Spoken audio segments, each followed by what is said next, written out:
Hi friends, എല്ലാവർക്കും പുതിയൊരു ക്ലാസ്സിലേക്ക് സ്വാഗതം. ഇന്ന് നമ്മൾ നോക്കാൻ പോകുന്നത് 2024 ജൂലൈ 6 തീയതി നടന്നിട്ടുള്ള UPSC എക്സാമിന്റെ സയൻസിലെ ക്വസ്റ്റ്യൻസും അതിന്റെ കണക്റ്റഡ് ഫാക്ട്സും ആണ്. അപ്പൊ ഇനി വരുന്ന എക്സാംസിനൊക്കെ തന്നെ പ്രിപ്പയർ ചെയ്യുന്ന ആൾക്കാർക്ക് ഈ ഒരു ക്ലാസ് യൂസ്ഫുൾ ആയിരിക്കും. ഓക്കെ, അപ്പൊ നമുക്ക് സ്റ്റാർട്ട് ചെയ്യാം. ഒന്നാമത്തെ ചോദ്യം, C614 ന്യൂക്ലിയസിൽ എത്ര ന്യൂട്രോണുകളും പ്രോട്ടോണുകളും അടങ്ങിയിട്ടുണ്ട്? അപ്പൊ ഇങ്ങോട്ട് നോക്കിയേ, ഇവിടെ സി എന്ന് പറഞ്ഞാൽ കാർബൺ ആണ് അല്ലെ, കാർബൺ ആണ്. ഈ ഒരു ആറ്റത്തിന്റെ ഒരു എലമെന്റ് എഴുതിയിട്ട് അതിന്റെ താഴെ എഴുതുന്ന നമ്പർ എന്ത് നമ്പറാണ്? താഴെ എഴുതുന്നത് അതിന്റെ അറ്റോമിക സംഖ്യ അല്ലെങ്കിൽ അറ്റോമിക് നമ്പറാണ്, മുകളിൽ എഴുതുന്നത് മാസ് നമ്പർ ആണ്. ഓക്കെ, അപ്പോൾ ഇത് എക്സ് എന്നൊരു മൂലകമാണെങ്കിൽ ഇതിന്റെ താഴെ നമ്മൾ എഴുതുന്നത് ഇസഡ് എന്ന് കാണിച്ചു കഴിഞ്ഞാൽ അറ്റോമിക് നമ്പറിനെ സൂചിപ്പിക്കുന്നു. മേളിൽ എ എന്ന് എഴുതും, എ എന്ന് എഴുതുന്ന എന്തിനെ സൂചിപ്പിക്കുന്നു? മാസ് നമ്പറിനെ സൂചിപ്പിക്കുന്നു. ഓക്കെ, ശരി. ചോദിച്ചിരിക്കുന്നത് എന്താ? എത്ര ന്യൂട്രോണുകളും പ്രോട്ടോണുകളും ഉണ്ടെന്നാണ് ചോദിച്ചിരിക്കുന്നത്. അപ്പോ ഒരു ആറ്റത്തില് അല്ലെങ്കിൽ ഒരു എലമെന്റ് എടുത്തു കഴിഞ്ഞാൽ അതിന്റെ അറ്റോമിക് നമ്പർ തന്നെയായിരിക്കും അതിനകത്തുള്ള പ്രോട്ടോണുകളുടെ എണ്ണം എന്ന് പറയുന്നത്. അറ്റോമിക് നമ്പർ തന്നെയായിരിക്കും പ്രോട്ടോണുകളുടെ എണ്ണം എന്ന് പറയുന്നത്. അങ്ങനെയാകുമ്പോൾ ഈ ഒരു ആറ്റത്തിൽ എത്ര പ്രോട്ടോൺസ് ഉണ്ട്?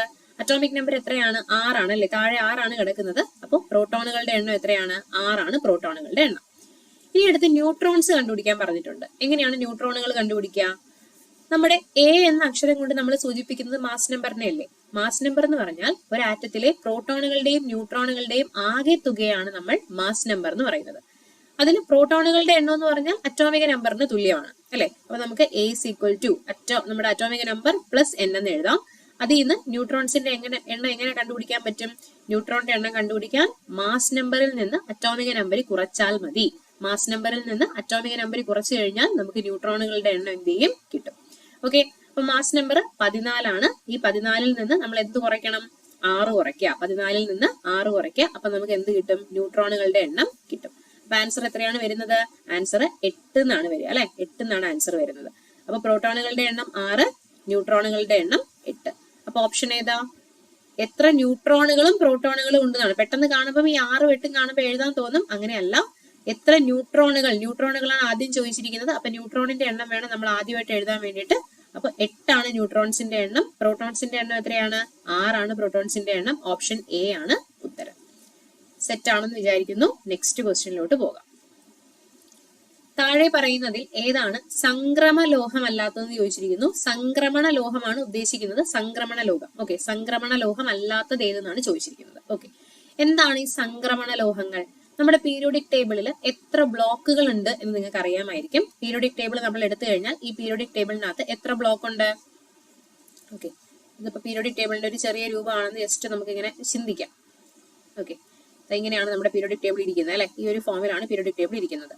ഓക്കെ, ഈ പീരിയോഡിക് ടേബിളിൽ ഈ ഒന്നാമത്തെയും രണ്ടാമത്തെയും ഗ്രൂപ്പുകളെ ചേർത്ത് എസ് ബ്ലോക്ക് എന്ന് വിളിക്കുന്നു. അതിനുശേഷം 13 തൊട്ട് 18 വരെയുള്ള ഗ്രൂപ്പുകളെ ചേർത്ത് പി ബ്ലോക്ക് എന്ന് വിളിക്കുന്നു. ഈ മൂന്നാമത്തെ ഗ്രൂപ്പ് തൊട്ട് 12ാമത്തെ ഗ്രൂപ്പ് വരെ നമ്മൾ ഡി ബ്ലോക്ക് എന്ന് വിളിക്കുന്നു. ഈ താഴെ കാണുന്ന ഇവന്മാരെ നമ്മൾ എഫ് ബ്ലോക്ക് എന്ന് വിളിക്കുന്നു. ഓക്കെ, ശരി.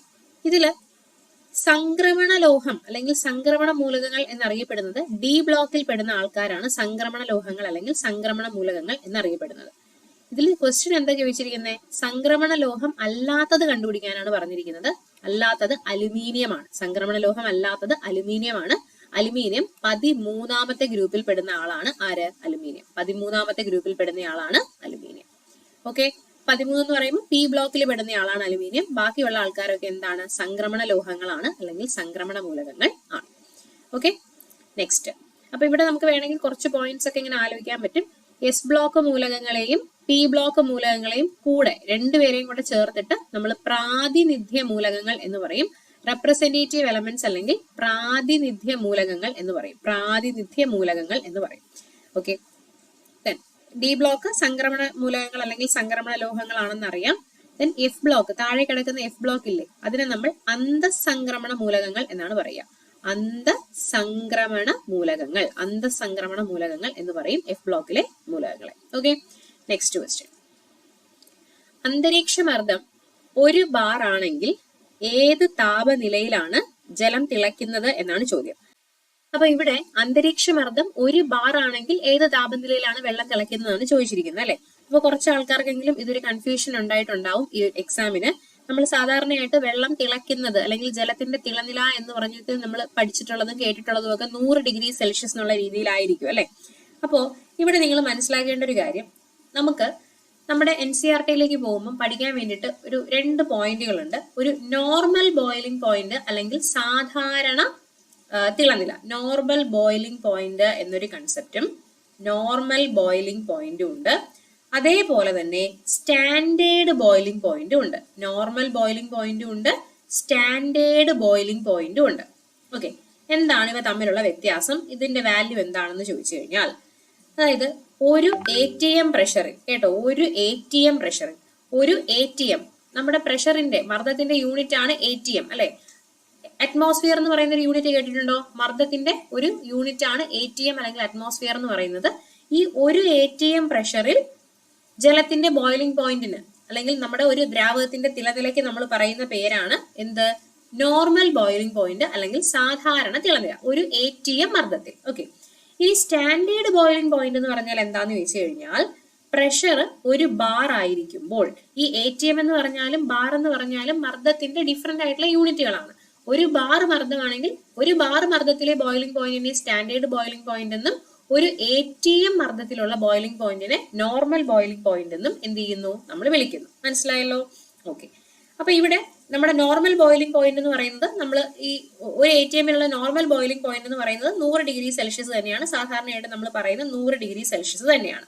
ഓക്കെ, അതിനെ നമ്മൾ കറക്റ്റ് സ്റ്റാൻഡേർഡ് സ്കെയിൽ ആയിട്ടുള്ള കെൽവിനിൽ പറയുകയാണെങ്കിൽ എത്ര വരും? 373 കെൽവിൻ എന്ന് വരും അല്ലെ. അതൊക്കെ നിങ്ങൾ പഠിച്ചിട്ടുണ്ടായിരിക്കും. നമ്മൾ ഡിഗ്രി സെൽഷ്യസിൽ നിന്ന് കെൽവിനിലോട്ട് മാറ്റുന്നൊക്കെ അറിയാം. 273 കൂട്ടണം. അപ്പോൾ സാധാരണഗതിയിൽ normal boiling point 100 degree Celsius ആണ്, അല്ലെങ്കിൽ 373 കെൽവിൻ ആണ്. ഇനി ഈ സ്റ്റാൻഡേർഡ് ബോയിലിംഗ് പോയിന്റ് എത്ര?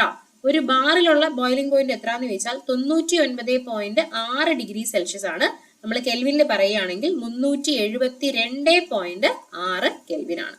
അപ്പോൾ ഇനി വേണമെങ്കിൽ നെക്സ്റ്റ് ഒരു എക്സാമിന് ഇങ്ങനെ ചോദിക്കാം, നോർമൽ ബോയിലിംഗ് പോയിന്റ് ആണോ സ്റ്റാൻഡേർഡ് ബോയിലിംഗ് പോയിന്റ് ആണോ കുറവ് എന്ന് ചോദിക്കാം. ഏതാണ് കുറവ്? സ്റ്റാൻഡേർഡ് ബോയിലിംഗ് പോയിന്റ് ആണ് കുറവ്. ഒരു ബാർ പ്രഷറിലുള്ള ബോയിലിംഗ് പോയിന്റ് ആണ് ഇച്ചിരി നമ്മുടെ നോർമലിനേക്കാളും കുറച്ച് കുറവായിരിക്കും. ഓക്കെ, ക്ലിയർ ആയി എന്ന് വിചാരിക്കുന്നു. അപ്പൊ നമ്മുടെ ആൻസർ എന്താണ്?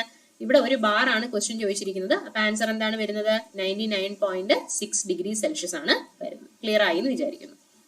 NCERT വന്ന ക്വസ്റ്റ്യൻ ആണ് കേട്ടോ. നെക്സ്റ്റ് ക്വസ്റ്റ്യൻ, മിനറൽ ആസിഡിൽ നിന്ന് ഹൈഡ്രജൻ വാതകത്തെ സ്വതന്ത്രമാക്കാൻ സാധിക്കാത്ത ലോഹം ഏതാണ്? ഓക്കെ, മിനറൽ ആസിഡുകൾ എന്ന് പറയുമ്പോൾ നമ്മുടെ HCl, H2SO4 അങ്ങനത്തെ ആൾക്കാരെയാണ് മിനറൽ ആസിഡുകൾ എന്ന് പറയുന്നത്. അപ്പോൾ സാധാരണഗതിയിൽ ലോഹങ്ങൾ ആസിഡുകളുമായി പ്രവർത്തിക്കുമ്പോൾ പുറന്തള്ളുന്ന വാതകം ഹൈഡ്രജൻ ആണ്. ഇത് നമ്മൾ പഠിക്കുന്ന ഒരു പോയിന്റ് ആണ്.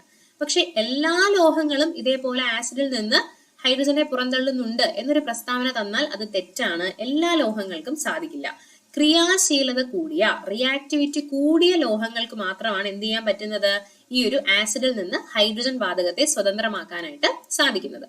ഈ ലോഹങ്ങളെ അവരുടെ ക്രിയാശീലത കുറഞ്ഞു വരുന്ന ക്രമത്തിൽ, താഴേക്ക് വരുമ്പം ക്രിയാശീലത കുറഞ്ഞു വരും, ആ ക്രമത്തിൽ അടുക്കുന്ന ഒരു ശ്രേണിയുണ്ട്. ആ ശ്രേണിക്ക് പറയുന്ന പേരാണ് ക്രിയാശീല ശ്രേണി. ഓക്കെ, റിയാക്ടിവിറ്റി സീരീസ് എന്ന് പറയും, ക്രിയാശീല ശ്രേണി എന്ന് പറയും.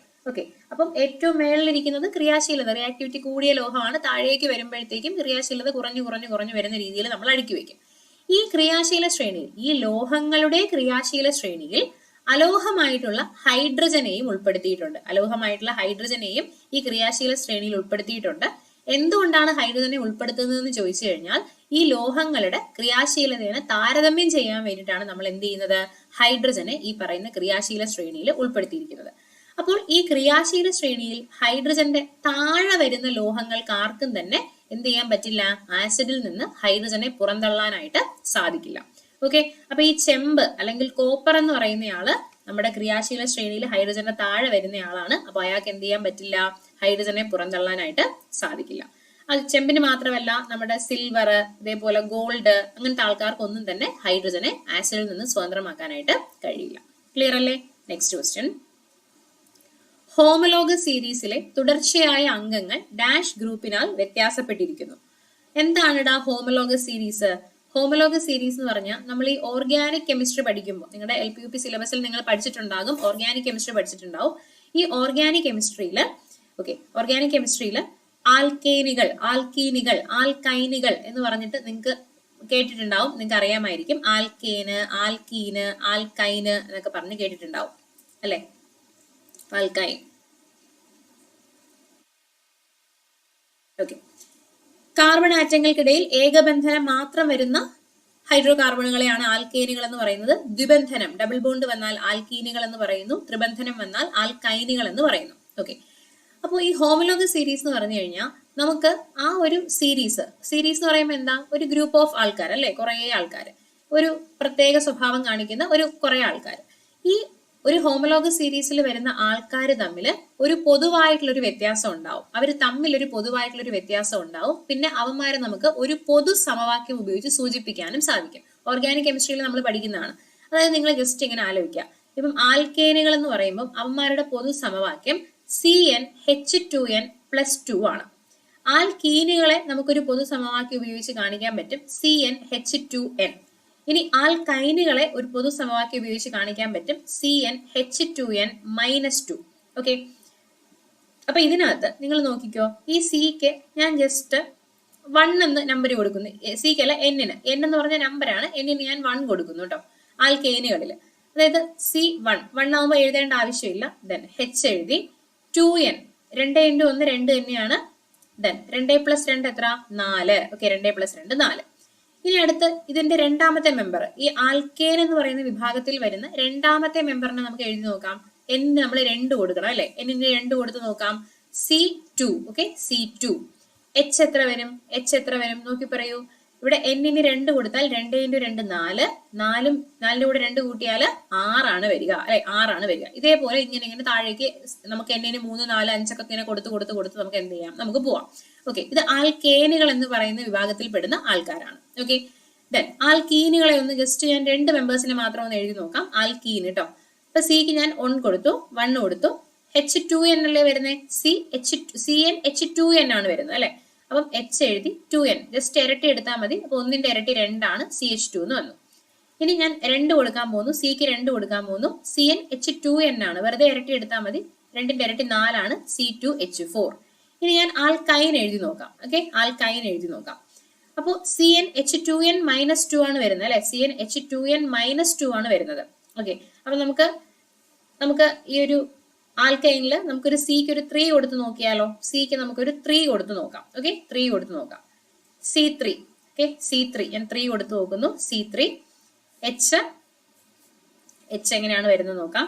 ഒരു മിനിറ്റ്. ഓക്കെ. H 2n-2. അപ്പം 2 × 3 എത്രയാണ്? 6 ആണ് വരുന്നത്. 6ന്ന് 2 കുറയ്ക്കണം. എത്ര വരും? 4 വരും. ഇനി ഞാൻ C4 എഴുതി നോക്കാൻ പോകുന്നു. CnH2n-2 ആണ്. അപ്പൊ 2n 4 × 2 8. 8ന്ന് 2 പോയി കഴിഞ്ഞാൽ 6. ഓക്കെ അല്ലേ? ശരി. ക്വസ്റ്റ്യൻ എന്താ ചോദിച്ചിരിക്കുന്നത്? ഹോമോലോഗസ് സീരീസിലെ തുടർച്ചയായ അംഗങ്ങൾ ഡാഷ് ഗ്രൂപ്പിനാൽ വ്യത്യാസപ്പെട്ടിരിക്കുന്നു. തുടർച്ചയായ അംഗങ്ങൾ ഇവർക്കിടയിലുള്ള വ്യത്യാസം നിങ്ങൾ നോക്കി പറഞ്ഞു. വ്യത്യാസം ഇവിടെ ഒരു C ആണ്, ഇവിടെ 2 C ആണ്. അപ്പൊ എത്ര സിയുടെ വ്യത്യാസമുണ്ട്? ഒരു സിയുടെ വ്യത്യാസമുണ്ട്. ഇവിടെ 6 ഹൈഡ്രജൻ ഉണ്ട്, മേളിൽ 4 ഹൈഡ്രജനേ ഉള്ളൂ. എത്ര ഹൈഡ്രജന്റെ വ്യത്യാസമുണ്ട്? 2 ഹൈഡ്രജന്റെ വ്യത്യാസമുണ്ട്. CH2 ഗ്രൂപ്പിനാലാണ് ഇവന്മാര് ഡിഫറന്റ് ആയിട്ട് നിൽക്കുന്നത്. അടുത്ത് ഇവന്മാര് തമ്മിൽ എത്രയുടെ ഡിഫറൻസ് ആണെന്ന് നോക്കിയേ. കാർബണുകൾ തമ്മിൽ ഇവിടെ 2, ഇവിടെ 1, 1 കാർബണിന്റെ വ്യത്യാസം. ഇവിടെയാണെങ്കിൽ ഇത് 4, ഇത് 2. എത്ര കാർബണിന്റെ വ്യത്യാസം? 2 കാർബണിന്റെ വ്യത്യാസം. ഇനി ആൽക്കൈനുകളിലേക്ക് വരാം. C3യും C4ഉം എത്ര കാർബണിന്റെ വ്യത്യാസം? 1 കാർബണിന്റെ വ്യത്യാസം. ഇവിടെ 6, ഇവിടെ 4. എത്ര ഹൈഡ്രജന്റെ വ്യത്യാസം? 2 ഹൈഡ്രജന്റെ വ്യത്യാസം. കണ്ടോ? ഇത് നമ്മൾ ഏതൊക്കെ എഴുതി നോക്കിയാലും, C10 എഴുതിയാലും C12 എഴുതിയാലും എങ്ങനെ എഴുതി നോക്കിയാലും തുടർച്ചയായിട്ടുള്ള അംഗങ്ങൾ തമ്മിൽ CH2 ഗ്രൂപ്പിന്റെ വ്യത്യാസമായിരിക്കും വരുന്നത്. CH2 ഗ്രൂപ്പിന്റെ വ്യത്യാസമായിരിക്കും വരുന്നത്. ക്ലിയർ അല്ലേ? ഓക്കെ ആണെന്ന് വിചാരിക്കുന്നു. ഇതിന്റെയൊക്കെ ക്ലാസ് ഓർഗാനിക് കെമിസ്ട്രിയിൽ ഫുൾ ആയിട്ടുള്ള ക്ലാസ് നമ്മുടെ ചാനലിൽ തന്നെ കിടപ്പുണ്ട്. ആവശ്യമുള്ളവർക്ക് കയറി കാണാവുന്നതാണ്. വീഡിയോസിൽ നോക്കുക. ഓക്കെ. അപ്പോൾ ഓർഗാനിക് കെമിസ്ട്രി കംപ്ലീറ്റ് ക്ലാസ് ഞാൻ ഇട്ടിട്ടുണ്ട്, നോക്കുക കേട്ടോ. Next question. മാലക്കൈറ്റിൽ നിന്ന് വേർതിരിച്ചെടുക്കാൻ കഴിയുന്ന ലോഹം ഏതാണ്? മാലക്കൈറ്റ് ആണ്. മാലക്കൈറ്റ് എന്ന് പറഞ്ഞു കഴിഞ്ഞാൽ ആരുടെ അയിരാണെന്ന് അറിയാമോ? മാലക്കൈറ്റ് അയിരാണ്. മാലക്കൈറ്റ്, ചാൽക്കോലൈറ്റ്, ചാൽക്കോസൈറ്റ് ഇതെല്ലാം കോപ്പർ, ചെമ്പിന്റെ അയിരുകളാണ്. അപ്പൊ മാലക്കൈറ്റിൽ നിന്ന് വേർതിരിച്ചെടുക്കാൻ കഴിയുന്ന ലോഹം ചെമ്പാണ്. ഓക്കെ. ചെമ്പ്. നെക്സ്റ്റ്. ദഹനത്തെ സഹായിക്കുന്ന ആമാശയത്തിൽ കാണപ്പെടുന്ന ആസിഡ് ഏതാണ്? എല്ലാവർക്കും അറിയുന്ന, PS റിപ്പീറ്റഡ് ആയിട്ട് പലവട്ടം ചോദിച്ചുകൊണ്ടേയിരിക്കുന്ന ക്വസ്റ്റ്യൻ. ദഹനത്തെ സഹായിക്കുന്ന ആസിഡ് ഏതാണ്? ഹൈഡ്രോക്ലോറിക് ആസിഡ് ആണ്. ദഹനരസത്തിൽ അടങ്ങിയിരിക്കുന്ന ആസിഡ് എന്ന് വെച്ച് കഴിഞ്ഞാൽ ഹൈഡ്രോക്ലോറിക് ആസിഡ് ആണ്. നെക്സ്റ്റ്. വൈദ്യ ചികിത്സയിൽ ഇൻട്രാവീനസ് കുത്തിവെപ്പിനായി ഉപയോഗിക്കുന്നത് എത്ര ഗാഠതയുള്ള ഉപ്പ് ലായനിയാണ് എന്നാണ് ചോദിച്ചിരിക്കുന്നത്. ഓക്കെ, ഇവിടെ നമ്മൾ മനസ്സിലാക്കേണ്ട ഒരു കാര്യം, ഒരു സംഗതി എന്ന് പറഞ്ഞാൽ ഐസോടോണിക് സൊല്യൂഷൻസ് അല്ലെങ്കിൽ ഐസോടോണിക് ലായനികൾ എന്ന് പറയുന്ന ഭാഗത്തു നിന്നാണ് ഈ ഒരു ക്വസ്റ്റ്യൻ വന്നിരിക്കുന്നത്. ഐസോടോണിക് സൊല്യൂഷൻസ് കേട്ടോ, ഐസോടോണിക് സൊല്യൂഷൻ, ഐസോടോണിക് ലായനി. എന്താണ് ഈ ഐസോടോണിക് ലായനി എന്ന് ചോദിച്ചു കഴിഞ്ഞാൽ, ഒരേ ഓസ്മോട്ടിക് പ്രഷർ ഉള്ള ലായനികൾക്ക് നമ്മൾ പറയുന്ന പേരാണ് എന്ത്, നമ്മുടെ ഐസോടോണിക് സൊല്യൂഷൻ. ഓസ്മോട്ടിക് പ്രഷർ അല്ലെങ്കിൽ വൃതിവ്യാപന മർദ്ദം, ഓക്കെ, സെയിം ഓസ്മോട്ടിക് പ്രഷർ അല്ലെങ്കിൽ വൃതിവ്യാപന മർദ്ദം ഒരേപോലെ ഇരിക്കുന്ന രണ്ട് ലായനികൾക്ക് പറയുന്ന പേരാണ് ഐസോടോണിക് ലായനികൾ. ഈ ഒരു ഐസോടോണിക് ലായനിയുടെ പ്രത്യേകത എന്താണ്? വൃതിവ്യാപന മർദ്ദം രണ്ട് ലായനികൾക്ക് സെയിം ആയിട്ട് വന്നാൽ എന്താണ് പ്രത്യേകത എന്ന് പറഞ്ഞു കഴിഞ്ഞാൽ, ഇപ്പം രണ്ട് ലൈനുകൾ നമ്മൾ ഒരുമിച്ച് ചേർക്കുന്നു അല്ലെങ്കിൽ രണ്ട് ലൈനുകൾ പരസ്പരം ബന്ധപ്പെടുകയാണെന്നുണ്ടെങ്കിൽ ഈ ഐസോടോണിക് സൊല്യൂഷൻ ആണെങ്കിൽ, വൃതിവ്യാപന മർദ്ദം അല്ലെങ്കിൽ ഓസ്മോട്ടിക് പ്രഷർ സെയിം ആയിട്ടുള്ള ലൈനുകൾ ആണെന്നുണ്ടെങ്കിൽ അവിടെ ഓസ്മോസിസ് നടക്കില്ല. അതായത് ഒരു ഭാഗത്തു നിന്ന് മറ്റൊരു ഭാഗത്തേക്ക് തന്മാത്രകൾ ആവശ്യമില്ലാതെ എന്ത് ചെയ്യില്ല, അങ്ങോട്ട് നമ്മുടെ അതിനകത്തുള്ള ജലതന്മാത്രകൾ ഒരിക്കലും ഒരു ഭാഗത്തു നിന്ന് മറ്റൊരു ഭാഗത്തേക്ക് പോകാതെ ഒരു പ്രശ്നമില്ലാതെ നോർമലായിട്ട് എങ്ങനെയാണോ ഇരിക്കുന്നത് ആ രീതിയിൽ എന്ത് ചെയ്യും, അത് ബിഹേവ് ചെയ്യും. അതാണ് ഈ ഒരു ഐസോടോണിക് സൊല്യൂഷന്റെ പ്രത്യേകത എന്ന് പറയുന്നത്. ഓക്കെ, ശരി. അപ്പൊ നമ്മുടെ ബ്ലഡ് ഉണ്ടല്ലോ, നമ്മുടെ രക്തം, ഈ നമ്മുടെ രക്തത്തിനകത്തുള്ള ഫ്ലൂയിഡ് ഇല്ലേ, നമ്മുടെ ബ്ലഡിനകത്തുള്ള ഫ്ലൂയിഡിന്റെ സെയിം ഓസ്മോട്ടിക് പ്രഷർ ഉള്ള ലായനിയാണ് 0.9% വീര്യമുള്ള നമ്മുടെ ഉപ്പ് ലായനി അല്ലെങ്കിൽ NaCl സൊല്യൂഷൻ.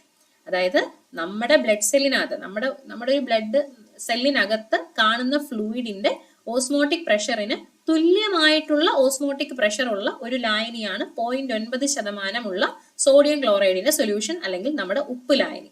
അപ്പൊ നമുക്ക് ഇവർ രണ്ടുപേരുടെയും നമ്മുടെ ബ്ലഡിനകത്തുള്ള ആ ഒരു ഫ്ലൂയിഡിന്റെ ഓസ്മോട്ടിക് പ്രഷറും ഈ പറയുന്ന 0.9% ഗാഢതയുള്ള ഉപ്പ് ലായനിയുടെ ഓസ്മോട്ടിക് പ്രഷറും സെയിം ആയതുകൊണ്ട് തന്നെ നമുക്ക് സേഫ് ആയിട്ട് ഇഞ്ചക്ഷൻസിനകത്ത് ഈ പറയുന്ന 0.9% ഗാഢതയുള്ള ഉപ്പ് ലായനി ഉപയോഗിക്കാം. കാരണം അവിടെ നിന്ന് എന്ത് ചെയ്യില്ല, നമ്മുടെ ആ ഒരു കോശത്തിനകത്തുള്ള ജലാംശം ഒന്നും പുറത്തേക്ക് ഇറങ്ങി വരില്ല. ഇതിന്റെ രണ്ടിന്റെയും പ്രഷർ തുല്യമായതുകൊണ്ട് വളരെ സേഫ് ആയിട്ട് എന്ത് ചെയ്യാൻ പറ്റും, നമുക്ക് ഈ ഒരു 0.9% കുത്തിവയ്പ്പിനായിട്ട് ഉപയോഗിക്കാനായിട്ട് സാധിക്കും. ഓക്കെ അല്ലേ? അപ്പോൾ അതാണ് ഐസോടോണിക് സൊല്യൂഷൻ എന്ന് പറയുന്ന ഭാഗത്തു നിന്നാണ് നമുക്ക് ആ ഒരു ചോദ്യം എന്ത് ചെയ്തിരിക്കുന്നത് വരുന്നത് കേട്ടോ. ഐസോടോണിക് സൊല്യൂഷൻ എന്ന് പറയുന്ന ആ ഒരു ഭാഗത്തു നിന്നാണ് വന്നിരിക്കുന്നത്. ശരി, നെക്സ്റ്റ് ക്വസ്റ്റ്യനിലോട്ട് പോയാലോ. താഴെ പറയുന്നവയിൽ ഏത് ഘടകമാണ് ഒരു രാസപ്രവർത്തനത്തിന്റെ വേഗതയെ ബാധിക്കാത്തത് എന്നാണ് ചോദിച്ചിരിക്കുന്നത്. അഭികാരകത്തിന്റെ ഗാഢതയും താപനിലയും പ്രകാശത്തിന്റെ സാന്നിധ്യവും ഒക്കെ എന്ത് ചെയ്യുന്നുണ്ട്, രാസപ്രവർത്തനത്തിന്റെ വേഗതയെ ബാധിക്കുന്നുണ്ട്. അഭികാരകത്തിന്റെ നിറത്തിന് വലിയ പ്രാധാന്യമൊന്നുമില്ല. അഭികാരകത്തിന്റെ നിറം രാസപ്രവർത്തന വേഗതയെ സ്വാധീനിക്കുന്നില്ല. നെക്സ്റ്റ്, പ്രകാശവർഷം എന്ന യൂണിറ്റ് ഉപയോഗിച്ച് അളക്കുന്നത് എന്താണ്? പ്രകാശവർഷം എന്തിന്റെ യൂണിറ്റ് ആണ്? ദൂരത്തിന്റെ യൂണിറ്റ് ആണ് പ്രകാശവർഷം. അപ്പോ ഒരുപാട് പരീക്ഷകളിൽ PSC റിപ്പീറ്റഡ് ആയിട്ട് ചോദിച്ചിട്ടുള്ള ഒരു ക്വസ്റ്റ്യൻ ആണ്. പ്രകാശവർഷം എന്ന യൂണിറ്റ് ഉപയോഗിച്ച് അളക്കുന്നത് ദൂരമാണ് കേട്ടോ, ദൂരമാണ്. ഈ പ്രകാശവർഷത്തേക്കാൾ വലിയ യൂണിറ്റ് ആണ് പർസെക് എന്ന് പറയുന്നത്. പാരലാറ്റിക് സെക്കൻഡ് അല്ലെങ്കിൽ പർസെക് എന്ന് പറയുന്ന യൂണിറ്റ്. ഒരു പർസെക് എന്ന് പറഞ്ഞു കഴിഞ്ഞാൽ 3.26 ലൈറ്റ് ഇയർ ആയിരിക്കും. 3.26 ലൈറ്റ് ഇയറുകൾ ചേരുമ്പോഴാണ് ഒരു പർസെക് ഉണ്ടാവുന്നത്. അത്രയും വലിയ യൂണിറ്റ് ആണ് പർസെക് എന്ന് പറയുന്നത്. നെക്സ്റ്റ്, തന്നിരിക്കുന്ന കാന്തത്തിന് താഴെ പറയുന്നവയിൽ ഏതാണ് ശരി? ഒരു കാന്തത്തെ സംബന്ധിച്ച് താഴെ പറയുന്നതിൽ ഏതാണ് ശരി എന്നാണ് ചോദിച്ചിരിക്കുന്നത്. ഒരു കാന്തം എടുത്തു കഴിഞ്ഞാൽ 2 ധ്രുവങ്ങൾ ഉണ്ടെന്ന് നമുക്കറിയാം അല്ലെ. ഒരു ദക്ഷിണ ധ്രുവവും ഉണ്ടാവും, ഒരു ഉത്തര ധ്രുവവും ഉണ്ടാവും. ഓക്കെ, ഇതിൽ 2 ധ്രുവങ്ങൾക്കും തുല്യ ശക്തിയാണ്. വളരെ സിമ്പിൾ ക്വസ്റ്റ്യൻ ആണ്. 2 ധ്രുവങ്ങൾക്കും തുല്യ ശക്തിയാണുള്ളത്. ഒരു ധ്രുവം മറ്റൊരു ധ്രുവത്തിനേക്കാളും ഒരിക്കലും എന്തല്ല, ശക്തി കൂടിയതല്ല. 2 ധ്രുവങ്ങളും തുല്യ ശക്തിയിലുള്ളത് ആണ്. അപ്പൊ അതാണ് അവിടെ ആൻസർ. ഓപ്ഷൻ ബി ആണ് ആൻസർ വരുന്നത്. ഒഴുകുന്ന ദ്രാവകത്തിലെ ഘർഷണത്തിന് എന്താണ് പറയുന്നത്? ഘർഷണം അല്ലെങ്കിൽ ഫ്രിക്ഷൻ എന്ന് പറഞ്ഞാൽ എന്താണ്? ഒരു ചലിക്കുന്ന വസ്തുവിനെ അതിന്റെ ചലനത്തെ തടസ്സപ്പെടുത്തുന്ന ബലത്തിനെയാണ് നമ്മൾ ഘർഷണ ബലം എന്ന് പറയുന്നത് അല്ലെ. ഓക്കെ, അപ്പൊ ഒഴുകുന്ന ദ്രാവകത്തിലെ ഘർഷണത്തിന് എന്താണ് പറയുന്നത്? ഒഴുകുന്ന ദ്രാവകത്തിന്റെ ഘർഷണത്തിന് പറയുന്ന പേര് വിസ്കോസിറ്റി എന്നാണ്. ശ്യാനബലം എന്നാണ് പറയുന്നത്. ശ്യാനബലം. ഓക്കെ, ഇപ്പൊ നമുക്ക് കുറച്ച് തേൻ എടുത്തു. തേന് നമ്മളിങ്ങനെ ഒരു പ്രതലത്തിൽ കൂടെ നമ്മൾ ഒഴിച്ചു കഴിഞ്ഞാൽ തേന് വളരെ ഈസി ആയിട്ട് ഇങ്ങോട്ട് വരുമോ? വളരെ ഈസി ആയിട്ട് ഒഴുകി വരാൻ സാധ്യതയുണ്ടോ തേന്? ഇല്ല, വളരെ ഈസി ആയിട്ട് ഒഴുകി വരില്ല. അതേസമയം കുറച്ച് വെള്ളമാണ് നമ്മൾ ഒഴിക്കുന്നതെങ്കിൽ അത് വളരെ ഈസി ആയിട്ട് ഒഴുകി വരും. ശരിയല്ലേ? അപ്പൊ തേനിന് ഒഴുകാനുള്ളൊരു തടസ്സമുണ്ട്, അല്ലെങ്കിൽ തേനിന് കുറച്ച് കൊഴുപ്പ് കൂടുതലാണ്. അപ്പൊ നമുക്ക് പറയാം തേനിന്റെ വിസ്കോസിറ്റി കൂടുതലാണ്, തേൻ ഒരു വിസ്കസ് ദ്രാവകമാണ് എന്ന് പറയാം. വെള്ളമാണെങ്കിൽ വളരെ ഈസി ആയിട്ട് ഒഴുകി വരും. അപ്പോൾ വെള്ളം വിസ്കസ് ദ്രാവകമല്ല. വിസ്കോസിറ്റി കുറഞ്ഞ ദ്രാവകങ്ങളെ നമ്മൾ മൊബൈൽ ദ്രാവകങ്ങൾ എന്നാണ് പറയുന്നത്. മൊബൈൽ ലിക്വിഡ്സ് എന്ന് പറയും. വിസ്കോസിറ്റി കുറഞ്ഞ ദ്രാവകങ്ങൾ മൊബൈൽ ദ്രാവകങ്ങളാണ്. വിസ്കോസിറ്റി കൂടിയത് വിസ്കസ് ദ്രാവകങ്ങൾ ആണ്. ക്ലിയർ ആണ് എന്ന് വിചാരിക്കുന്നു. Next question. ഒരു കാറ് 5 സെക്കൻഡിനുള്ളിൽ അതിന്റെ പ്രവേഗം 18 കിലോമീറ്റർ പെർ അവറിൽ നിന്ന് 36 കിലോമീറ്റർ പെർ അവർ ആക്കുന്നു. അങ്ങനെയെങ്കിൽ മീറ്റർ പെർ സെക്കൻഡ് സ്ക്വയറിൽ അതിന്റെ ത്വരണം എത്ര? ഓക്കെ, ഇത് എളുപ്പമുള്ള ക്വസ്റ്റ്യൻ തന്നെയാണ്. പക്ഷെ ചെറിയൊരു കൺഫ്യൂഷൻ ചില ആൾക്കാരിൽ ഉണ്ടാക്കാൻ ഈ ക്വസ്റ്റ്യന് കഴിഞ്ഞു എന്നുള്ളതാണ് ഒരു കാര്യം. നിങ്ങൾ മാത്സിൽ ഈ കിലോമീറ്റർ പെർ അവറിനെ മീറ്റർ പെർ സെക്കൻഡ് ആക്കി മാറ്റാനൊക്കെ പഠിക്കുന്നില്ലേ, ആ ഒരു ഭാഗവും കൂടെ ഉൾപ്പെടുത്തിക്കൊണ്ടാണ് ഈ ചോദ്യം ചോദിച്ചിരിക്കുന്നത്. അപ്പം അവിടെ പെട്ടെന്ന് കണ്ടപ്പോൾ ചില ആൾക്കാർ എന്ത് ചെയ്തിട്ടുണ്ടാവും, ഒന്ന് പ്രയാസപ്പെട്ടിട്ടുണ്ടാവും. നമുക്ക് നോക്കാം. ഇവിടെ കാറിന്റെ പ്രവേഗം തന്നിട്ടുണ്ട് അല്ലെ.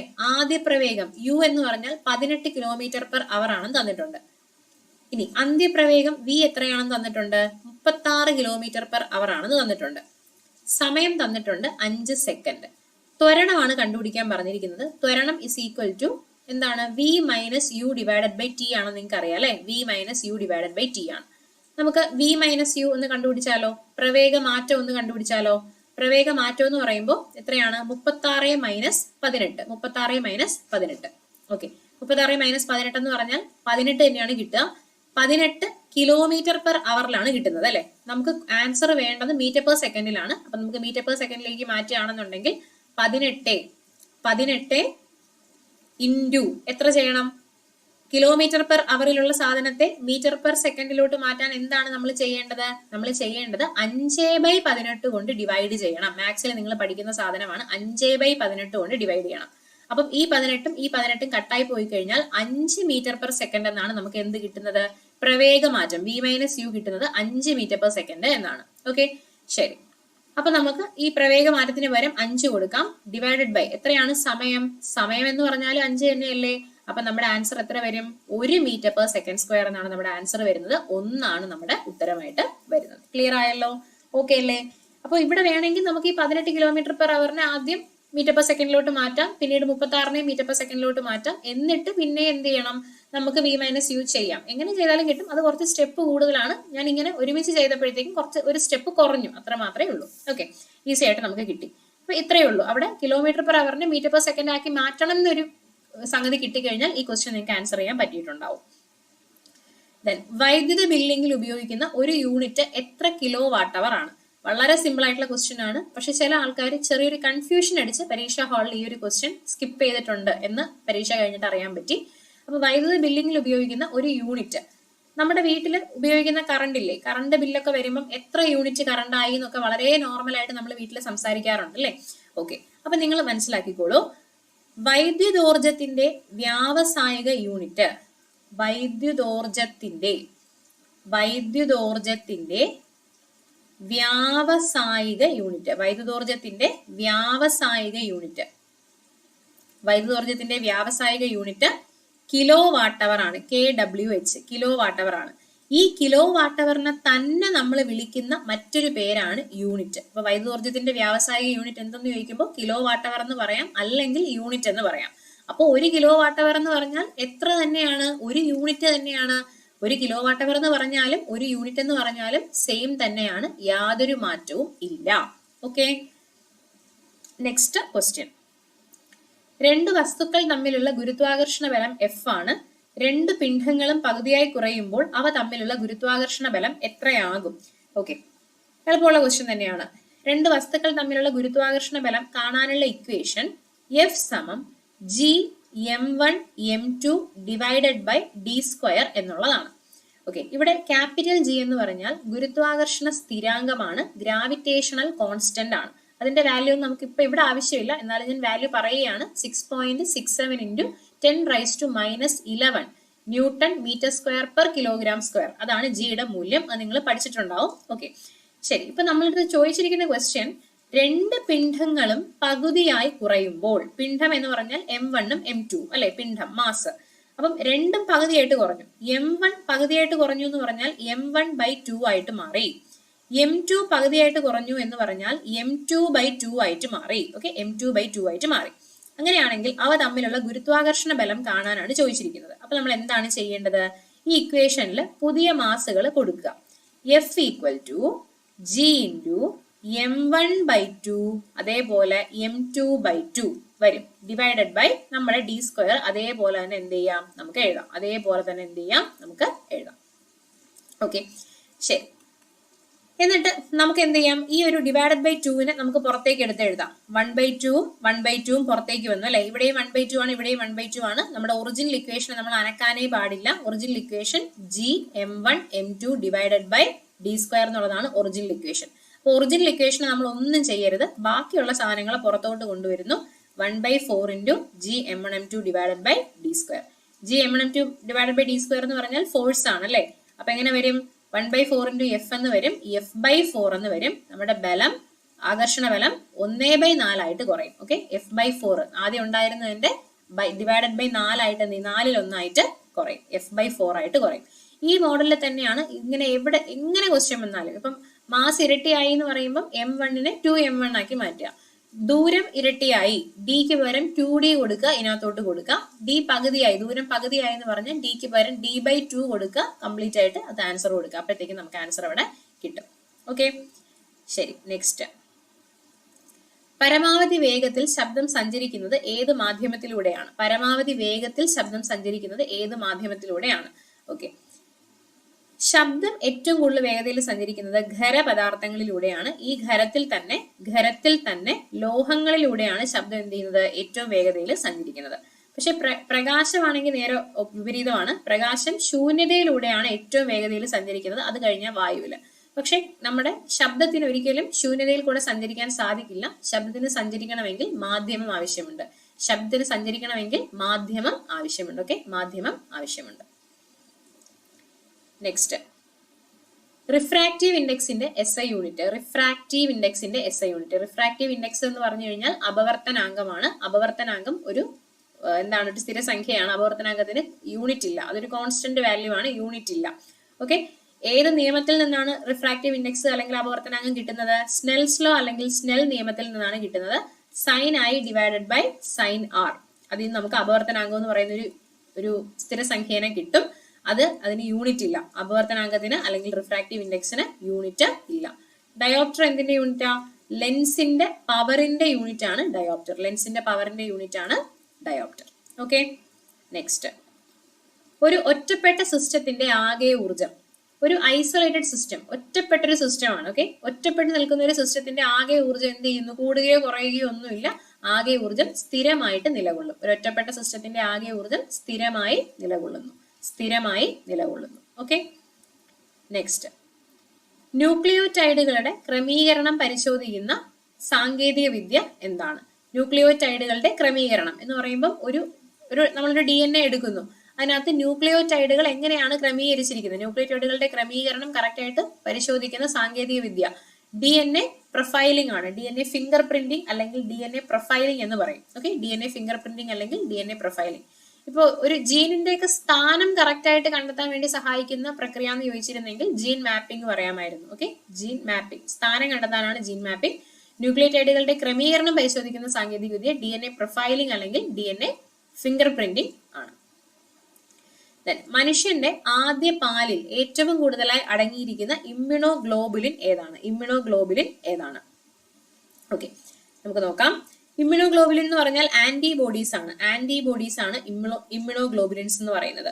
അപ്പോൾ ഒരു അമ്മയിൽ, ഒരു സ്ത്രീയിൽ ആദ്യമായിട്ടുണ്ടാകുന്ന ബ്രസ്റ്റ് മിൽക്കിന് പറയുന്ന പേരാണ് കൊളസ്ട്രം. ഒരുപാട് ഇമ്മ്യൂണിറ്റി പവർ ആ കുഞ്ഞിന് കൊടുക്കാനായിട്ട് ഈ ആദ്യത്തെ പാല് സഹായിക്കുന്നു. കൊഴുപ്പുള്ള ഒരു ആദ്യത്തെ പാലാണ് കൊളസ്ട്രം എന്ന് പറയുന്നത്. അതിൽ കാണുന്ന ഇമ്മ്യൂണോഗ്ലോബുലിൻ IgA ആണ്. Okay, IgA. അപ്പൊ ഇവിടെ ഇങ്ങനെ ആലോചിക്കാം, ആദ്യത്തെ പാല് എന്ന് തന്നെ നമുക്ക് IgA ആലോചിക്കാൻ പറ്റും. ആദ്യത്തെ പാല്, ഓക്കെ, ആദ്യത്തെ പാല് A ഫോർ ആദ്യത്തെ പാല് എന്ന് ആലോചിക്കാം. കൊളസ്ട്രം, ഇമ്മ്യൂണോഗ്ലോബുലിൻ A ആണ്.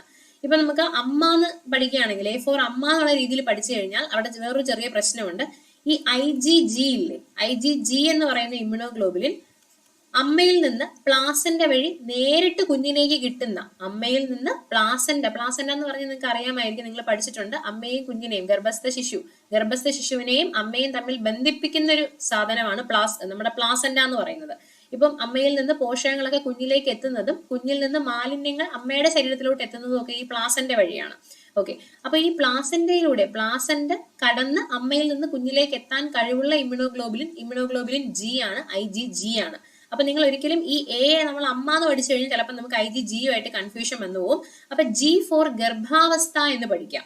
ഗർഭാവസ്ഥയിൽ തന്നെ ഈ പ്ലാസന്റയിലൂടെ അമ്മയിൽ നിന്ന് കുഞ്ഞിലേക്ക് വരാൻ കഴിവുള്ള ഇമ്മ്യൂണോഗ്ലോബുലിൻ IgG ആണ്. അപ്പൊ G ഫോർ ഗർഭാവസ്ഥ എന്ന് പഠിക്കാം. ഗർഭാവസ്ഥയിൽ കുഞ്ഞിലേക്ക് കിട്ടുന്ന സാധനം IgGയും ആദ്യത്തെ പാലിൽ നിന്ന് കിട്ടുന്ന ഇമ്മ്യൂണോഗ്ലോബുലിൻ ഏതാണ്? IgAയുമാണ്. ആദ്യത്തെ പാലിൽ നിന്ന് കിട്ടുന്നത് IgAയും ആണ്. ഓക്കെ അല്ലേ? ശരി, അപ്പൊ നെക്സ്റ്റ് ക്വസ്റ്റ്യനിലോട്ട് പോകാം. ഹരിതകണത്തിൽ സൂര്യപ്രകാശത്തെ ആഗിരണം ചെയ്യാൻ കഴിവുള്ള വർണ്ണകങ്ങൾ കാണപ്പെടുന്ന ഭാഗം. ഹരിതകണം എന്ന് പറഞ്ഞാൽ ക്ലോറോപ്ലാസ്റ്റ് ആണ്. ഈ ക്ലോറോപ്ലാസ്റ്റിനകത്ത് രണ്ട് ഭാഗങ്ങളുണ്ട്, ഗ്രാനയും ഉണ്ട്, നമ്മുടെ സ്ട്രോമയും ഉണ്ട്. ഗ്രാനയും സ്ട്രോമയും ഉണ്ട്. ഇതിൽ സൂര്യപ്രകാശത്തെ ആഗിരണം ചെയ്യാൻ കഴിവുള്ള വർണ്ണകങ്ങൾ കാണപ്പെടുന്ന ഭാഗം, നമ്മുടെ ഈ പറയുന്ന പ്രകാശ സംശ്ലേഷണം എന്ന് പറയുന്ന പ്രക്രിയയിലൂടെയാണ് ഹരിത സസ്യങ്ങൾ ആഹാരം പാചകം ചെയ്യുന്നത് നമുക്കറിയാം അല്ലെ. അപ്പൊ ഈ പ്രകാശ സംശ്ലേഷണത്തിന് രണ്ട് ഘട്ടങ്ങളുണ്ട്. പ്രകാശം ആവശ്യമുള്ള ഒരു പ്രകാശ ഘട്ടവുമുണ്ട്, പ്രകാശം ആവശ്യമില്ലാത്ത ഒരു ഇരുണ്ട ഘട്ടവുമുണ്ട്. ഓക്കെ, അപ്പൊ അതിനകത്ത് ഈ സൂര്യപ്രകാശത്തെ ആഗിരണം ചെയ്യാൻ കഴിവുള്ള വർണ്ണകങ്ങൾ കാണപ്പെടുന്നത് ഗ്രാനയിലാണ് കാണപ്പെടുന്നത്. ഓക്കെ, പ്രകാശഘട്ടം അല്ലെങ്കിൽ അതിന് ആവശ്യമുള്ള കാര്യങ്ങൾ നടക്കുന്നത് നമ്മുടെ ഗ്രാനയിൽ വെച്ചിട്ടാണ്. അപ്പോൾ പ്രകാശത്തെ ആഗിരണം ചെയ്യാൻ കഴിവുള്ള വർണ്ണകങ്ങൾ കാണപ്പെടുന്ന ഭാഗം ഗ്രാന. Okay, next question. ചെറുകുടലിലെ വില്ലസുകളിൽ കാണപ്പെടുന്ന ലിംഫ് ലോമികകളെ ഏത് പേരിൽ അറിയപ്പെടുന്നു? ചെറുകുടലിലെ വില്ലസ്, ഇപ്പൊ നമ്മുടെ ശരീരത്തിൽ ദഹനം നടക്കുന്നുണ്ടല്ലോ, ആഹാരം നമ്മൾ കഴിച്ചാൽ ദഹിക്കും. ഈ ദഹനം ആരംഭിക്കുന്ന ഭാഗം ഏതാണ്? വായയാണ്. വായയിലാണ് ദഹനം ആരംഭിക്കുന്നത്. ദഹനം അവസാനിക്കുന്നത് എവിടെയാണ്? ദഹനം അവസാനിക്കുന്നത് ചെറുകുടലിലാണ് ദഹനം അവസാനിക്കുന്നത്. ഓക്കെ, ഇനി ഈ ദഹനം കഴിഞ്ഞു കഴിഞ്ഞാല് നമ്മുടെ ശരീരത്തിൽ നമ്മൾ കഴിച്ച് ദഹിച്ച ആ ഒരു ആഹാരമില്ലേ, അത് നമ്മുടെ ശരീരത്തിലേക്ക് ആഗിരണം ചെയ്യണം അല്ലെങ്കിൽ അബ്സോർബ് ചെയ്യപ്പെടണം. ഓക്കെ, അപ്പോൾ നമ്മുടെ ശരീരത്തിൽ ആഹാര വസ്തുക്കളുടെ ആഗിരണം സ്റ്റാർട്ട് ചെയ്യുന്നത് അല്ലെങ്കിൽ ആഗിരണം ആരംഭിക്കുന്നത് എവിടെ വെച്ചാണ്? ആഗിരണം നടക്കുന്നത് എവിടെ വെച്ചാണെന്ന് ചോദിച്ചാൽ ചെറുകുടലിൽ വെച്ചാണ്. ഓക്കെ, അപ്പോൾ ഈ ദഹനത്തിന്റെ ഫലമായിട്ട് കുറെ വസ്തുക്കൾ ഉണ്ടാവും. അതില് കുറച്ചൊക്കെ നമ്മുടെ രക്തത്തിലേക്കും കുറച്ചൊക്കെ ലിംഫിലേക്കുമാണ് ആഗിരണം ചെയ്യപ്പെടുന്നത്. ഓക്കെ, അപ്പൊ ഈ ചെറുകുടലില് വില്ലസുകൾ എന്ന് പറഞ്ഞിട്ട് വിരല് പോലെ കുറച്ച് പ്രൊജക്ഷൻസ് ഉണ്ടാവും. ആ വിരല് പോലെ കാണുന്ന പ്രൊജക്ഷൻസിന് പറയുന്ന പേരാണ് വില്ലസുകൾ അല്ലെങ്കിൽ വില്ലൈ എന്ന് പറയും. ഈ വില്ലയിൽ രക്തലോമികകളും ഉണ്ടാവും, ലിംഫ് ലോമികകളും ഉണ്ടാവും. ഓക്കെ, രക്തവും ലിംഫും ഉണ്ടാവും. ചില പോഷകങ്ങൾ രക്തത്തിലേക്ക് പോകുന്നു, ചില പോഷകങ്ങൾ ലിംഫിലേക്ക് പോകുന്നു. അപ്പൊ ഈ വില്ലസിൽ കാണപ്പെടുന്ന ലിംഫ് ലോമികകൾ അറിയപ്പെടുന്ന പേരെന്താണെന്ന് ചോദിച്ചു കഴിഞ്ഞാൽ ലാക്റ്റിയലുകൾ എന്നാണ് അറിയപ്പെടുന്നത്. ലിംഫ് ലോമികകൾ അറിയപ്പെടുന്ന പേരെന്താണ്? ലാക്റ്റിയലുകൾ എന്നാണ് അറിയപ്പെടുന്നത്. Okay, next. പേശികളെ അസ്ഥിയുമായി ബന്ധിപ്പിക്കുന്ന യോജക കല ഏതാണ്? പേശികളെ അസ്ഥിയുമായി ബന്ധിപ്പിക്കുന്നത് ടെൻഡനുകളാണ്. ഓക്കെ, ടെൻഡനുകൾ. ഇനി അസ്ഥിയെയും പരസ്പരം ബന്ധിപ്പിക്കുന്നത്, ബോൺസിനെയും പരസ്പരം ബന്ധിപ്പിക്കുന്നത്, അസ്ഥിയെയും ബന്ധിപ്പിക്കുന്നത് സ്നായുക്കളാണ്. അസ്ഥികളെ തമ്മിൽ പരസ്പരം ബന്ധിപ്പിക്കുന്നത് സ്നായുക്കളാണ്. അസ്ഥിയെയും പേശിയെയും ബന്ധിപ്പിക്കുന്നത് ടെൻഡൻസ് ആണ്. ടെൻഡനുകളാണ് അസ്ഥിയെയും പേശിയെയും ബന്ധിപ്പിക്കുന്നത്. ഓക്കെ, സ്നായുക്കൾ. അസ്ഥി സ്നായുക്കൾ, അസ്ഥി പേശി ടെൻഡൻസ്. സ്നായുക്കളുടെ ഇംഗ്ലീഷ് അറിയാലോ അല്ലെ? ലിഗമെന്റ്സ് ആണ് കേട്ടോ. സ്നായുക്കൾ ലിഗമെന്റ്സ് ആണ്, ലിഗമെന്റ്സ്. നെക്സ്റ്റ്, താഴെ തന്നിരിക്കുന്നവയിൽ ആസ്കോമൈസീറ്റുകൾ എന്ന ഫഞ്ചൈ വിഭാഗത്തിൽ ഉൾപ്പെട്ടത്. ഇതൊരു +2 ഒരു NCERT +2 എന്ന് ചോദിച്ചിട്ടുള്ള ഒരു ക്വസ്റ്റ്യൻ ആണ്. +1 +2 എന്ന് ചോദിച്ചിട്ടുള്ള ഒരു ക്വസ്റ്റ്യൻ ആണ് ഈ ഒരു ചോദ്യം എന്ന് പറയുന്നത്. അപ്പോൾ ഫംഗസുകളില്ലേ, നമ്മുടെ ഫംഗസുകള്, ഈ ഫംഗസുകളെ നമുക്ക് പ്രധാനമായിട്ട് നമുക്ക് കുറച്ച് കാറ്റഗറീസ് ആയിട്ട് തിരിക്കാനായിട്ട് സാധിക്കും. ഓക്കെ, അപ്പൊ ഈ ഒരു ഫംഗസിന്റെ ഒരു വിഭാഗമാണ് ഈ പറയുന്ന ആസ്കോമൈസീറ്റ്സ് എന്ന് പറയുന്നത്. ഓക്കെ, അപ്പൊ ഈ ആസ്കോമൈസീറ്റുകളിൽ പെടുന്ന, അതിന്റെ എക്സാമ്പിൾ ആയിട്ട് പെടുന്ന ഈ ഓപ്ഷനകത്ത് തന്നിരിക്കുന്നതിനകത്ത് വരുന്നയാള് പെൻസീലിയം ആണ് കേട്ടോ. പെൻസീലിയം ആണ്. ഓക്കെ, ആസ്കോമൈസീറ്റ്സ്. ഇതിന്റെ മറ്റ് എക്സാമ്പിൾസ് കൂടെ നമുക്ക് നോക്കാം. ഓക്കെ, ഈ ഒരു ആസ്കോമൈസീറ്റ്സ് എന്ന് പറയുന്ന വിഭാഗത്തിൽ പെടുന്ന മറ്റ് എക്സാമ്പിൾസ് എന്ന് പറഞ്ഞാൽ നമുക്ക് ഈസ്റ്റ് വരും. ഓക്കെ, ഈസ്റ്റ് വരും കേട്ടോ. ഈസ്റ്റ്, ആസ്കോമൈസീറ്റുകളിൽ പെടുന്ന മറ്റ് എക്സാമ്പിളിൽ ഒരെണ്ണം വരുന്നത് എന്താണ്? ഈസ്റ്റ് ആണ്. പിന്നെ വരുന്നത് ക്ലാവിസെപ്സ്. Okay, ക്ലാവിസെപ്സ്, Neurospora. Okay, Neurospora. ഇതൊക്കെ എന്തിൽ വരുന്നതാണ്? ഇതൊക്കെ നമ്മുടെ ആസ്കോമൈസീറ്റുകൾ എന്ന് പറയുന്ന വിഭാഗത്തിൽ പെടുന്നതാണ്. നമുക്ക് ഈ ഫംഗസുകളെ നമുക്ക് വേറെ പ്രധാനമായിട്ട് നമുക്ക് നാലായിട്ട് ക്ലാസിഫൈ ചെയ്യാൻ പറ്റും. അതിൽ ഒരു വിഭാഗമാണ്, ജസ്റ്റ് പേരുകളൊന്ന് പഠിച്ചു വെക്കാം, പരീക്ഷയ്ക്ക് ചോദിച്ചത് കൊണ്ട് പേരുകളൊന്ന് പഠിച്ചു വെക്കാം. ഒന്നാമത്തെ വിഭാഗം ഫൈക്കോമൈസീറ്റുകൾ. ഓക്കെ, ഫൈക്കോമൈസീറ്റുകൾ. രണ്ടാമത്തേത് നമ്മൾ ഈ പറഞ്ഞ ആസ്കോമൈസീറ്റുകളാണ്. ദെൻ രണ്ടാമത്തെ എന്താണ്? ആസ്കോമൈസീറ്റുകളാണ്. മൂന്നാമത്തേത് ബെസിഡിയോമൈസീറ്റുകൾ. ഓക്കെ, ബെസിഡിയോമൈസീറ്റുകൾ. നാലാമത്തെ വിഭാഗം ഡ്യൂട്ടറോമൈസീറ്റുകൾ. ഓക്കെ, ഡ്യൂട്ടറോമൈസീറ്റുകൾ. അപ്പൊ 4 തരത്തിൽപ്പെട്ട ഫംഗസുകളാണ് ഫൈക്കോമൈസീറ്റുകൾ, ആസ്കോമൈസീറ്റുകൾ, അതേപോലെ ബെസിഡിയോമൈസീറ്റുകൾ, പിന്നെ ഡ്യൂട്ടറോമൈസീറ്റുകൾ. അതിൽ ഫൈക്കോമൈസീറ്റുകളിൽ പെടുന്ന ആൾക്കാർ അല്ലെങ്കിൽ കുറച്ച് എക്സാമ്പിൾസ്, ജസ്റ്റ് നമുക്ക് കുറച്ച് എക്സാമ്പിൾസ് പഠിച്ചു വെക്കാം. Mucor. Okay, Mucor. Then Rhizopus നിങ്ങൾ ചിലപ്പോൾ കേട്ടിട്ടുണ്ടാവാൻ വഴിയുണ്ട്. റൈസോപ്പസ്. Okay, Rhizopus. പിന്നെ വരുന്നത് ആൽബുഗോ. ഈ പേരുകളൊക്കെ എക്സാമിന് ചോദിച്ചാണെങ്കിൽ ചിലപ്പോൾ ഇനി വീണ്ടും എന്ത് ചെയ്യാനുള്ള ചാൻസ് ഉണ്ട്? നമുക്ക് വീണ്ടും അത് റിപ്പീറ്റ് ചെയ്ത് ചോദിക്കാനുള്ള ചാൻസ് ഉണ്ട്. മ്യൂക്കർ, റൈസോപ്പസ്, ആൽബിഗോ, ഇതൊക്കെ ഫൈക്കോമൈസീറ്റുകൾ എന്ന് പറയുന്ന വിഭാഗത്തിൽ പെടുന്ന ഫംഗസുകളാണ്. ആസ്കോമൈസീറ്റുകൾ ഓൾറെഡി നമ്മൾ പറഞ്ഞു, ഈസ്റ്റ് വരും, പിന്നെ പെൻസിലിയം വരും, ക്ലാവിസെപ്സ് വരും, ന്യൂറോസ്പോറ വരും. ഇവന്മാരൊക്കെ ആസ്കോമൈസീറ്റുകളുടെ വിഭാഗത്തിൽ പെടുന്നതാണ്. അടുത്തത് ബെസിഡിയോമൈസീറ്റുകളാണ്. ഓക്കെ, ബെസിഡിയോമൈസീറ്റുകളുടെ എക്സാമ്പിളിൽ വരുന്നത് അഗാരിക്കസും ചിലരെങ്കിലും കേട്ടിരിക്കാൻ സാധ്യതയുള്ളതാണ്. അഗാരിക്കസ് നമ്മുടെ മഷ്റൂംസിന്റെ വിഭാഗത്തിൽ വരുന്ന ആളാണ് കേട്ടോ. അഗാരിക്കസ് എന്ന് പറയുന്നത്. അഗാരിക്കസ് വരുന്നു. ദെൻ വരുന്നത് പക്സീനിയ.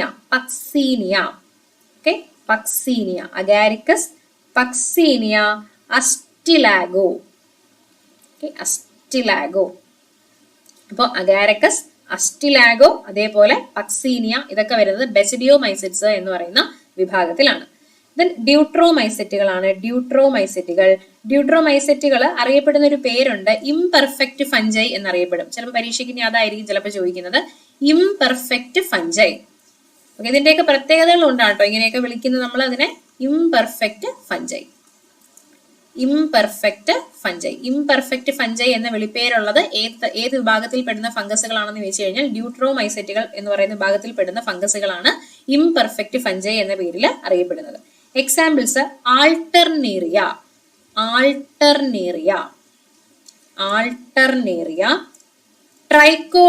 ട്രൈക്കോഡെർമ കേട്ടിരിക്കാൻ വഴിയുണ്ട് അല്ലെ. ട്രൈക്കോഡെർമ എന്ന് കേട്ടിട്ടുണ്ടാവുമല്ലോ നിങ്ങള്. ട്രൈക്കോഡെർമ, കളക്ടോട്രൈക്കം. എന്താണ്? കളക്ടോട്രൈക്കം. ഓക്കെ, കളക്ടോട്രൈക്കം. അപ്പൊ ഇതെല്ലാം നമ്മുടെ ഈ പറയുന്ന ഡ്യൂട്രോമൈസെറ്റ്സിന്റെ വിഭാഗത്തിൽ പെടുന്ന ആൾക്കാരാണ്. ഓക്കെ, അപ്പോൾ ഫൈക്കോമൈസീറ്റുകൾ, ആസ്കോമൈസീറ്റുകൾ, ബെസിഡിയോമൈസീറ്റുകൾ, ഡ്യൂട്രോമൈസീറ്റുകൾ, ഇതൊക്കെ നമ്മുടെ ഫഞ്ചൈ വിഭാഗത്തിൽ പെടുന്ന ആൾക്കാരാണ്. അതിൽ ഫൈക്കോമൈസീറ്റുകൾ മ്യൂക്കോറോ, റൈസോപ്പസ്, ആൽബിഗോ, ഇതൊക്കെ ഫൈക്കോമൈസീറ്റുകളുടെ വിഭാഗത്തിൽ പെടുന്നു. ആസ്കോമൈസീറ്റുകൾ ഈസ്റ്റ്, ക്ലാവിസെപ്സ്, ന്യൂറോസ്പോറയൊക്കെ ആസ്കോമൈസീറ്റ്സ്. പിന്നെ പെൻസിലിയം വരും കേട്ടോ. പിന്നെ ബെസിഡിയോമൈസീറ്റുകൾ അഗാരിക്കസ്, പക്സീനിയ, അസ്റ്റിലാഗോ. ഡ്യൂട്രോമൈസീറ്റുകളുടെ വിഭാഗത്തിൽ പെടുന്നതാണ് ആൾട്ടർനേറിയ, ട്രൈക്കോഡെർമ, കളക്ടോട്രൈക്കം. പിന്നെ ഇംപെർഫെക്റ്റ് ഫഞ്ചൈ എന്ന പേരിൽ അറിയപ്പെടുന്നത് ഡ്യൂട്രോമൈസീറ്റുകൾ ആണ്. Okay, yes. നെക്സ്റ്റ്, ഇവയിൽ ഏതാണ് ഏറ്റവും പുതിയ കോവിഡ് വാക്സിൻ? എന്ന് ചോദിച്ചിരിക്കും. തന്നിരിക്കുന്നതിനകത്ത് ഏതാണ്? നോവാവാക്സ് ആണ് ഏറ്റവും പുതിയ കോവിഡ് വാക്സിൻ. നോവാവാക്സ് ആണ്. ദെൻ പ്രകൃതി സംരക്ഷണവുമായി ബന്ധപ്പെട്ട് ജൂലൈ 26 പ്രാധാന്യം എന്താണ്? ജൂലൈ 26 കണ്ടൽ സംരക്ഷണ ദിനമായിട്ടാണ് ആചരിക്കുന്നത്. കണ്ടൽ ദിനം അല്ലെങ്കിൽ കണ്ടൽ സംരക്ഷണ ദിനമായിട്ട് ആചരിക്കുന്നതാണ് എന്ന് ജൂലൈ 26. ഓക്കെ, അപ്പൊ ഇത്രയും ക്വസ്റ്റ്യൻസ് ആണ് നമ്മുടെ സയൻസിന്റെ വിഭാഗത്തിൽ നിന്ന് വന്നിട്ടുള്ളത്. അപ്പൊ ഒരു 3-4 ക്വസ്റ്റ്യൻ NCERT നിന്ന് ചോദിച്ചിട്ടുണ്ടായിരുന്നു. ബാക്കിയൊക്കെ നമുക്ക് വളരെ ഈസി ആയിട്ട് നമ്മൾ കേട്ട് വന്നിട്ടുള്ള ക്വസ്റ്റ്യൻസ് ഒക്കെ തന്നെയാണ് ചോദിച്ചിട്ടുള്ളത്. അപ്പോൾ ഇതിന്റെ ഒരു വെളിച്ചത്തിൽ എല്ലാവരും മുന്നോട്ടുള്ള പരീക്ഷകൾക്ക് വേണ്ടി പഠിക്കുക. എല്ലാവർക്കും ക്ലാസ് മനസ്സിലായി ഉപകാരപ്പെട്ടു എന്ന് വിചാരിക്കുന്നു. മറ്റൊരു ക്ലാസ്സിൽ നമുക്ക് വീണ്ടും കാണാം. താങ്ക്